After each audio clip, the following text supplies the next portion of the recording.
प्रिय विद्यार्थियों, कक्षा 10 सामाजिक विज्ञान अध्याय 8 अंक 2 है। इसके 2021 के संशोधित पाठ्यक्रम के अनुसार अति महत्वपूर्ण प्रश्न। अध्याय 8 शीर्षक है जल संसाधन। पहला है बहुउद्देशीय परियोजना के लाभ लिखिए। तो आपको बताना है बाढ़ एवं सूखे की समस्या से बचाव, बिजली, पेयजल, सिंचाई, मछली पालन करना, ये बहुउद्देशीय है यानी बहुत से उद्देश्य। दूसरा है बहुउद्देशीय जल परियोजनाओं को आधुनिक भारत का मंदिर किसने कहा था? तो बहुउद्देशीय जल परियोजनाओं को आधुनिक भारत का मंदिर पंडित जवाहरलाल नेहरू ने कहा था। तीसरा है देश की सबसे बड़ी परियोजना कौन सी है तथा ये किस नदी पर है? तो देश की सबसे बड़ी जल परियोजना भाखड़ा नांगल परियोजना है, ये सतलज नदी पर स्थित है। चौथा है स्वतंत्र भारत की प्रथम महत्वपूर्ण परियोजना कौन सी है? प्रथम महत्वपूर्ण परियोजना यानी स्वतंत्र भारत की दामोदर घाटी परियोजना है।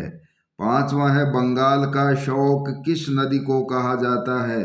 बंगाल का शोक दामोदर नदी को कहा जाता है। छठा है दामोदर घाटी परियोजना कौन से दो राज्यों की संयुक्त परियोजना है? दामोदर घाटी परियोजना पश्चिमी बंगाल और झारखंड राज्यों की संयुक्त परियोजना है। सातवां है अमेरिका की टेनेसी घाटी परियोजना निगम के प्रारूप के अनुसार भारत में किस निगम की स्थापना की? तो दामोदर घाटी निगम की स्थापना की अमेरिका की टेनेसी घाटी परियोजना निगम के प्रारूप के अनुसार। आठवां है चंबल घाटी परियोजना कौन से राज्यों की संयुक्त परियोजना है? चंबल घाटी परियोजना राजस्थान और मध्य प्रदेश की संयुक्त परियोजना है। नौवां है चंबल घाटी परियोजना में बने दो बांधों के नाम लिखिए।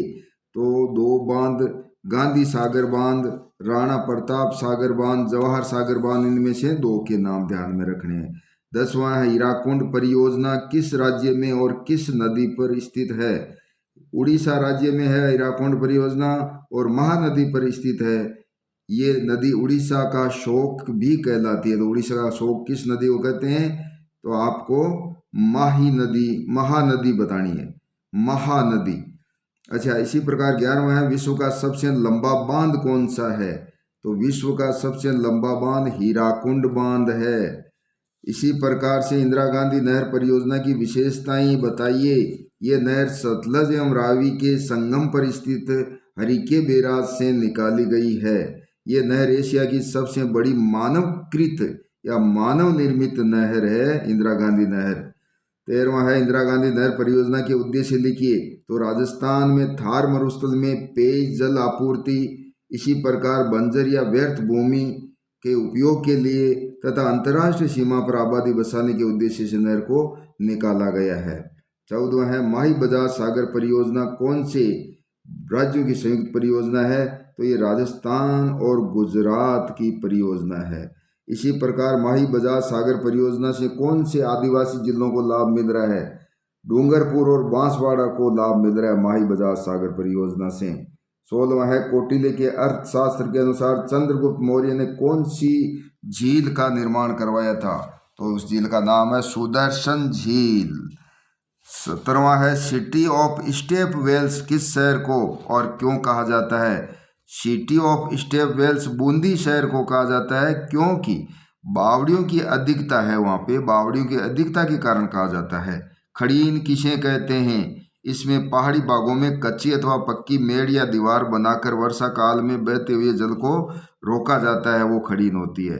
19वां मुख्यमंत्री जल स्वावलंबन योजना क्या है? तो राजस्थान सरकार के द्वारा ग्रामीण स्तर पर सरकार और भामाशाहों के सहयोग से जल प्रबंधन किया जाता है। इसमें प्राचीन जल स्रोतों जैसे कुएं, तालाब, नाडी आदि को पुनर्जीवित करने का कार्य किया जाता है। तो ये अति महत्वपूर्ण छोटे छोटे प्रश्न है, ध्यान से पढ़ें। धन्यवाद। और इसको आप सब्सक्राइब करें चैनल को, ताकि पूरी जो हमारी वीडियोज़ है आपके सामने प्रस्तुत हो जाए, और शेयर भी करें ताकि आपके मित्रों को भी लाभ मिल सके। धन्यवाद।